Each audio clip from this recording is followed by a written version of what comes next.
This is how the day starts. A YZ doing not usual YZ things, because mostly they're reliable. Anyways, what's up? Welcome back. We at the Bronx as always. Zane doing a bushman's fix here so we can go and ride, so we'll see if it holds up. We asked you guys to submit some questions for Q&A video. We're going to be answering the questions throughout the day. Probably shoot a couple of off while we work on the bike here now, while we have time, so we can focus on riding later. KDX is sitting over there, comfortably waiting in absolute pristine condition and with no intention to break today. Bushman's fix today.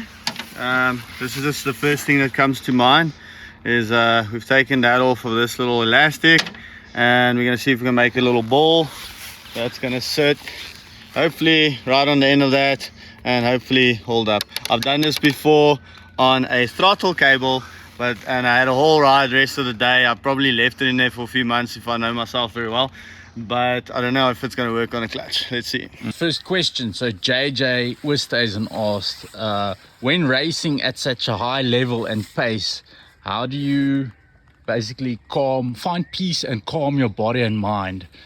Not that we're racing at any level, but what's your comment on that? Well, I think just to reiterate what Rick is saying is, I don't know if we at that level to answer this question, but we'll definitely do our best. Yep. I think what we try and do often is to try and race simulate, so put yourself in the position where you are riding at that pace as much as possible. So luckily we're so competitive and we hate each other, so as soon as we're behind each other, we're in like a race competitive mode. So try and do that as much as possible. Try and put your body, when you're too tired and you're done and you're sat, you want to go home, push a little bit more, because that's what you're going to be doing in a race scenario. And I think the more you do that, the more you can get closer to a sense of calm or peace or focus. I always just tend to use a bit of the meditation technique, focus on the breathing, focus on the air going in and out, the body will do the rest. What's that old adage, if you bleed in training you only sweat in war? I mostly just cry all the time and moan, but yeah, just train hard on the bike, off the bike. When you get to the race, as soon as you start riding, your body will just do what it needs to do and your mind will focus on the riding. Update, we did a thing. So after using that little piece of steel, I managed to find some of this shit that you used to hang like paintings and stuff with. And that seemed to work nicely, a nice little wrap up. Now we just need to get it back into the hole. This hole, and then we're good to go. Some would say getting it in the hole is the most difficult part. That's maybe for you. Oh wait, that's a compliment. It works! I told you, this thing's gonna make it all the way to the roof. JJ, another JJ from EMD, our boy that hooks us up with all the parts. He asked, what's the best stance position for enduro riding versus motocross? Geez, that's a tough one. So I'm not really skilled in either one of these. So I just always number one thing is come back to your basics, get the balls of your foot on the pegs, squeeze the bike. I pretty much always just say stand. You should be able to do everything you want to do on the bike standing. That's always a good go-to, keeps you safe, don't end up eating shit all the time. So I'm always just standing, aggressive stance. That's pretty much what my go-to for any riding for that matter. Yeah, the basics remain the same. The same body position. You want to, like Zane said, you grip the bike, you ride on the balls of your feet, you grip the bike with your knees. And obviously in technical terrain, it's going to be a bit more difficult when you're starting to go a bit slower and doing switchbacks and so on. You do tend to sit down, but for the most part, even if you look at the pros, they're standing most of the time. They very rarely sit unless it's a long transition section where they don't need to waste energy. But always standing, always squeezing the bike. You've got that aggressive forward stance with your elbows up. If you find yourself kind of messing up, making mistakes, always just go back to the basics, to the fundamentals. Feet, legs, upper body position, reset, and go from there again, and you should be fine. Come up this time here, and I think I contemplated the same question a couple times coming up here. So Claude's got a question. Claude always helping us out with the trails. Shout out to Claude, he's the Claude Eastwood. Alright, so Claude wants to know, shit, now which one am I reading? The one that says Claude. At what time do you realize that you're running out of skill limits and you need training? It depends on what you want to do. If you're planning on trying to progress your riding, I would say start training off the bike before you even swing your leg over. The fitter you are, the better you're going to ride, or it's not necessarily going to have an effect on your skill set, but it's going to allow you to it's going to allow your body to function in a manner where you can focus more on developing your skills. If you unfit like we are at the moment, you start panicking, or you hold your breath and you hyperventilate and you don't focus on what you're doing, and you start making mistakes. So you eventually reach your limit sooner. Yes, essentially. I think one of the things I realized from the training point of view is like we never did any training. We got on the bike and we like literally, this is one of the first mountains we ever tried to ride, and there's the easiest climb here is like it's designed to tire you out. So yeah. We broke a lot of things, a lot of bike things, a lot of gear things, and we noticed the more we train, the more we apply these techniques we learn, the less shit we break, meaning the less money we spend. And that was like I think the biggest switch. So I see all these oaks with their brand new bikes and all their gear, and they don't want to fall and they ride carefully. Like if you're that guy, rather go and train, put the time off the bike in the gym and doing training techniques on your bike first, and your bike's just going to last so much longer and you're going to save a lot of money. Yeah, I realize now we're talking about techniques on the bike, not fitness training per se. Yeah, definitely I agree with what Zane said. Focus on the training before you start pushing yourself into anything serious, because apart from damaging your bike or constantly damaging your bike and reinforcing bad habits, you can also injure yourself. And you oftentimes see guys, they spend all the money on a new bike, new gear, they have one pretty bad crash that could have been avoided by developing the skills, by doing a couple of drills before or post rides, and it takes them out of the sport forever.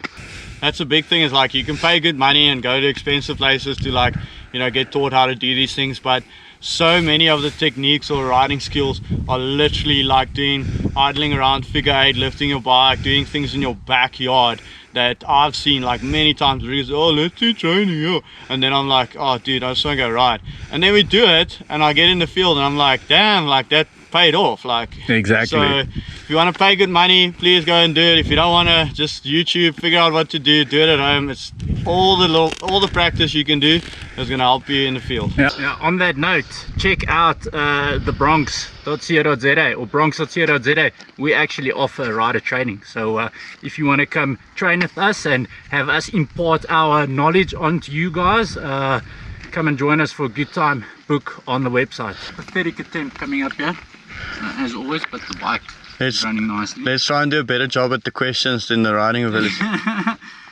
Claude again, why is it never the bike's fault but only your own when you crash hard? So firstly, I'm just going to go, like, I do think that is the truth and that is the right question. But my experiences, I find everyone always blaming the bike. It's the suspension, it's the tire, it's the this, that, and other. But most likely, always the rider. One thing you need to understand is that whatever bike you're riding, almost 100% sure the bike has more skills, more power, more performance, and is way fitter than you'll ever be. Exactly. So yeah, it's most definitely the rider's fault all the time. So I think it comes back to our previous question. The harder you train, the more you learn the fundamentals, the more you continuously practice it, it will become more natural, it will happen automatically, and that's going to save your ass from taking a nasty fall. Even if there's a mechanical failure, it's still the rider's fault because you're supposed to maintain your bike. Oh, I feel like that one was shot right at me there. Yeah, well, I suppose I have to point the finger back at myself because I technically maintain your bike. But yeah, the clutch cable, whatever. So, when you get back, if the cable lasts the entire trip, then comment below and tell me if you think we should change the cable or just see if it will last forever. Well, I think we should get a spare cable and kind of keep it with us. The only issue is to replace the cable in the field is going to be difficult because you have to remove the starter, which is going to be a pain in the fucking arm. What is the risk of running it if we have a spare cable? Then there's no risk. I say comment below, tell me if you think we should change it or run it as long as we can. I think we should see how long that thing lasts, just for shits and giggles. As long as, you know, if you get stuck on the top of the mountain, you can always do another MacGyver fix. So long story long, it's always the rider's fault because you're riding the bike, you're maintaining the bike, you're not training the way you should, you're not in the position you should be. So yeah, always the rider. Take a good example from your wife and family. Just blame yourself. It's always your fault. So just stick to that with the riding foundations. Yeah, I wonder if that's why married riders are a bit better than single guys, because they're used to just blaming themselves. Alright, let's do it. Jane asked, what medical aid has the best cover for injury when you fall off the bike? I'm definitely not qualified to answer this question, so I'll refer you to Samantha Webb. She's a broker, she's also my wife, so if you need an insurance cover, go and chat to her directly. Yeah, email address linked below. Yeah, I think obviously when we took out medical aid, I didn't really say like, yeah, okay, I'm doing hard enduro, whatever. You probably should, because I'm sure there's some other stupid clause that'll screw you in the end, or you can just zip your lips.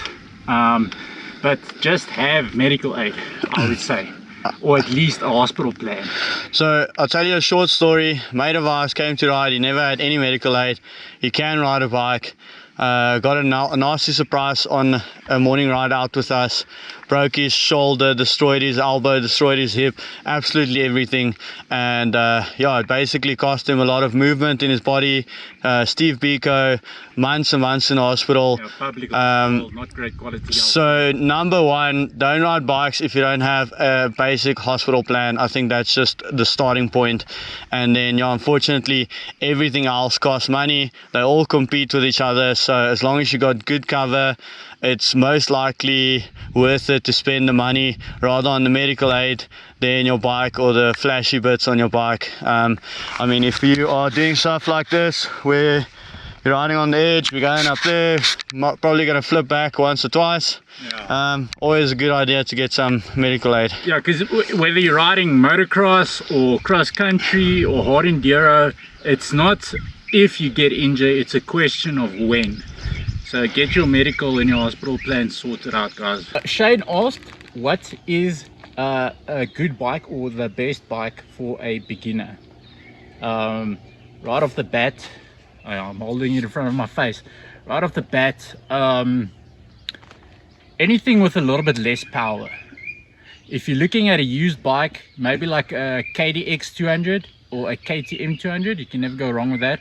If you want to buy new, I'm going to be biased and say maybe like a MotoPro KT250 or MotoPro RF250 or Honda CRF 230. All those bikes are capable of doing, you know, capable of riding any terrain, and it's a good foundation for you to build skills on. Yeah, I think like also just going back to like beginner, it also depends on what you want to ride.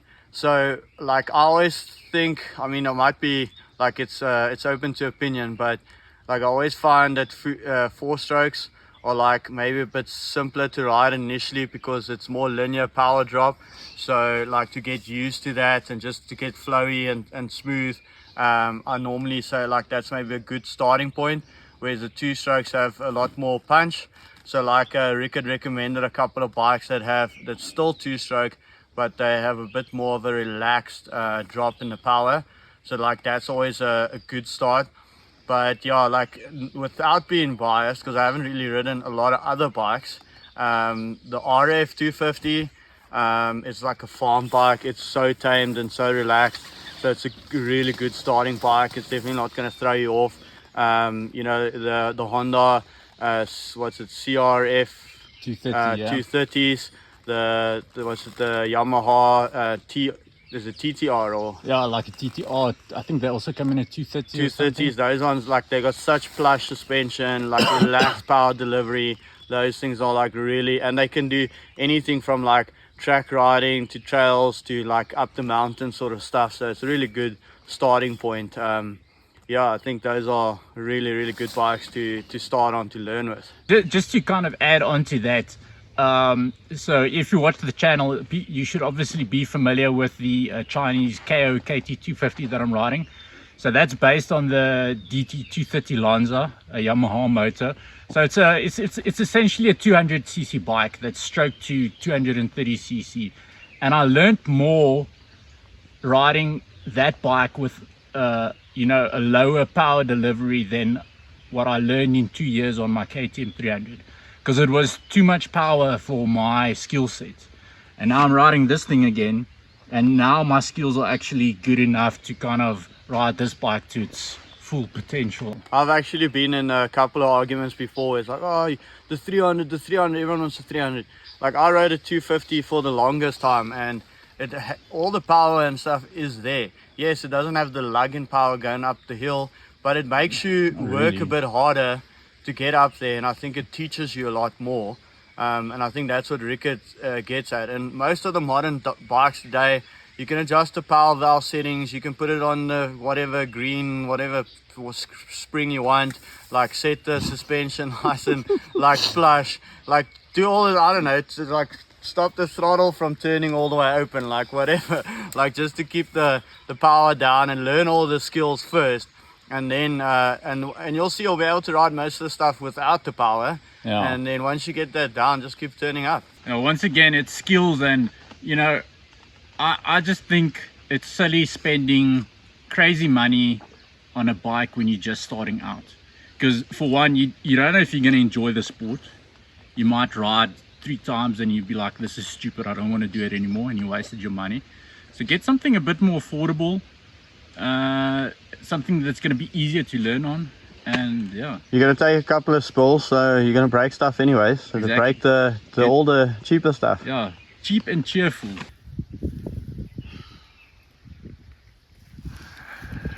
Okay, look at how red Zane's face is, and now you're gonna see how bald I am as soon as Zane switches on his camera. One of our international viewers, and yes, for those who wondered, I always wear a cap because I'm bald. That premature baldness hit me hard, all the testosterone pumping through my veins. That's how I started riding. Put a helmet on, it's like, this is a much better look for me. And then Instagrammed it and then went and bought a bike. Something like that, not in that specific order. So one of our international viewers, Bjorn, asked, is Mud and Dust Moto / the Bronx our main job, or what do we do for a living? So I started Mud and Dust Moto as a hobby, or just to kind of document you know, my progression in the sport. And yeah, it's kind of grown from there. The channel is still very small, obviously, like 1,800 subscribers. So we've made some attempts to monetize the channel, you know, doing merch and so on, but there's not a large enough following yet to kind of justify putting in the money to kind of start up the business aspect of it. Yeah, and as soon as we started doing some paid marketing, we actually got like a lot of good traction, and then a certain social platform decided whoa, and they just took our whole page. So yeah, we sort of put us on the back foot, and we haven't been as aggressive as we were, just to, you know, regroup ourselves, I guess. Yeah, we got zucked. So Mud and Dust Motor for the most part will just be kind of like the media outlet and just my hobby. And then the main business, I would say, is the Bronx, where we develop the products like the riding gear and the pants that we are developing, and race mats, gazebos, all that kind of stuff. Bunch of cool products. Anything you need to do with like racing, like clothing, golf shirts, custom, like anything around in and around those areas, we sort of do. Custom branded apparel, headwear. We do the pit viper shades as well. So I would say the Bronx is more of the business, and Mud and Dust Motors just like my hobby. And then we also have our day job still, but I don't know how much you want to talk about that. Both of us have our boring day jobs. Yeah, where 9 we to do 5 whatever we need to do, office make stuff. the money. Then we go home and do other stuff and go ride on weekends. Yeah. While we're having fun on the bikes, we try and build something, I guess. If we can get the Bronx and Mud and Dust Motor to a point where we can do it full time, then we can obviously do much more in depth and much cooler stuff. But I have some builds planned. It's just a matter of, you know, getting the budget together to do the stuff. We've always been like sort of more focused on, you know, helping other riders have fun and ride and experience what we've experienced. The same with the gear, is bringing like affordable gear to oaks that are starting and doesn't have to buy secondhand stuff, all these like really expensive shit that they don't have the money for.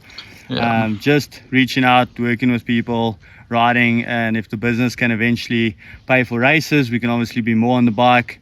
And if it can start, you know, paying for us to do this more often, that's obviously would be the main aim.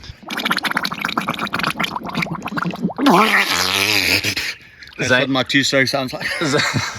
Zane getting back in touch with his roots, the water sports. Okay, so we're done with the ride. I must not drop my phone in the pool. Having a brewski, and we're gonna answer the last question. So, Francois asked, do we have or are our bikes insured? And if they are, with which broker and what coverage? Oh, that's a tough one. I'm just going to go out and full disclaimer, we are not a financial advisor and do not condone any of the comments that we're about to say. But I was just going to say, refer to a broker that you know, maybe someone that's worked with it before, aka Samantha Webb. Yeah, plugging the wife My again. wife in again. No, but Email. yeah, email running over screen. So a couple of my mates, they have insured, I think, especially if you've got a new bike or a high value bike, they've insured their bikes. Couple of the guys I've seen take some crashes, not even nasty crashes. And if you got someone at the dealer to help you, you know, like they might be able to put a claim through and you get some repairs done, you know, if you get maybe some expensive stuff like fork or, you know, something that's more crash related. So I've heard of stories that really did help oaks. And then obviously theft is massive at the moment, so Yeah. always a good idea to insure. My two bikes aren't the one is not like valuable enough to insure. I don't think It's Ricketts is debatable. either. Yeah. The other one I could probably The insure. KDX is a classic. That thing's worth like 80 grand, man. But it's not insured. Yeah, so like if it's low value, I mean you can risk it, but I think if you can put any type of insurance on, it's always a good idea. I think one issue, I do have paperwork for the KDX, but I think you need NATIS documentation or at least a SAMAR certificate to insure the bikes. Possibly, We should actually maybe we'll pop some links down below and you can like take a look at what you need to have it insured and where the best to insure it. But definitely, I think any that bike, sounds like way too much effort. any bike over like 80,000, I would say it's like a pretty good idea. Obviously based on your financial spec, like firstly you need to be able to afford it, otherwise there's no point. And if you can only afford an 80,000 rand bike, it might be tough to like be loading insurance on it. But if that bike disappears in the night, you're going to be pretty big. which is also in South Africa, it's kind of a case of when and not if, because bike theft is insane at the moment. But my bikes are just bundled with, you know, your normal household and vehicle insurance. Yeah. And I think for insurance, like the monthly premium on a bike is like $100 or something, $160 maybe. Yeah, So not too bad. It's worthwhile considering that even if you have like a cheaper piece of shit, it's still, you know, to go out and get maybe another KDX 200 or something is going to cost you like 18 grand for a decent one, and then you maybe still need to spend like 5 or 6 grand on it. So even if you have a cheap bike, it's worth insuring it, because if it gets stolen, it's still like a pretty significant amount of money. Yeah, in short, like insure it at the minimum, insure it with your house insurance. So if there's a case of theft or something, then you're covered for that. And then if you can splurge, go for some higher cover. Maybe if you take a nasty crash or something, you know, it can maybe pull you out of a big repair. Yeah, for sure. Okay, well, that's pretty much it for this video. We've got some good riding clips. We answered all the questions. If you have more questions, please post them down below in the comments. We love to hear what you guys have to say. And yeah, we like giving a go at answering your questions. You can ask us literally anything embarrassing, anything that what's that you're curious about. I don't know. We love to give our not so professional opinion about everything we don't know nothing about. So let's try that. And for anyone who's interested in joining us at a ride at the Bronx or coming to do training, we have this lovely pool. We are working on getting it cleaned up. We've got some water leaks, so the pump's not working. Been out of season, if you can put it that way. Yeah, but yeah, we're going to be doing a whole lot of development on the property towards the end of the year. So we'll hopefully post some more trail work videos and that kind of stuff. So yeah, stay tuned. Hit subscribe if you haven't already. Drop a comment down below if you have something to say. Peace. Yeah, bye. Do you want to come ride our trails? Check out the Let's Ride page on our website. We've got monthly paid memberships with loads of perks, one-day rides, or you can book a 2-day ride if you'd like. We've got training sessions, baseline group training, baseline private training. We've got intermediate group training sessions, private intermediate training sessions. You can book a training camp with 2 days. You can camp out at a spot and ride, or you can bring all your mates and sleep over in the farmhouse. Check out the booking page on the website or email us at sales@bronx.co.za.